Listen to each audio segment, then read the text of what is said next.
به نام خدا، سلام و شب بخیر عرض می‌کنم خدمت شما دوستداران فوتبال. خیلی خوش اومدید به اولین قسمت از برنامه 90 درجه.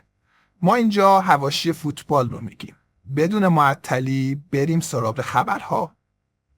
با مساوی که این هفته یونایتد مقابل استون ویلا به دست آورد، تنهاگ موفق شد رکورد بدترین شروع فصل تاریخ یونایتد رو به دست بیاره.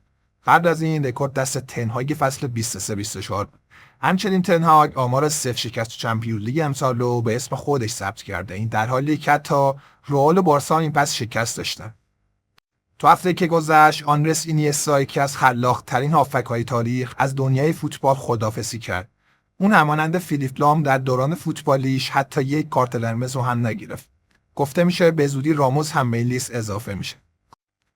اسم انسان تعیین کننده شخصیت اون. ژول کنده بازیکن بارسلونا به خاطر استایل عجیبش همیشه سوژه رسانه است. ژاوی هم فقط 2 سال مربیش بود و الان به این روز افتاده.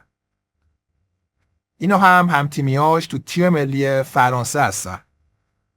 کریستیان اریکسن اعلام کرده من تحت هر شرایطی آخر فصل از باشگاه فرهنگی ورزشی یونایتد جدا میشه. وی در ادامه افزود من داشتم میمردم. اینا منو زنده کردن، بردن پیش تنهاگ تا خودشون منو بکشن. یه چند تا خبر از فیفا دی اخیر بهتون بگم. جود بیلینگام بعد از 12 بازی بالاخره موفق به گلزنی شد.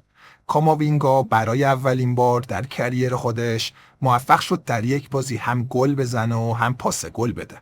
ارلینگ هالند هم با انتشار این عکس اعلام کرد به زودی پدر میشه.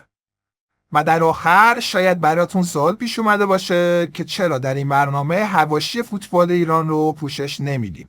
جوابشو فقط با یک عکس بهتون نشون میدم. شب و روزگار خوش.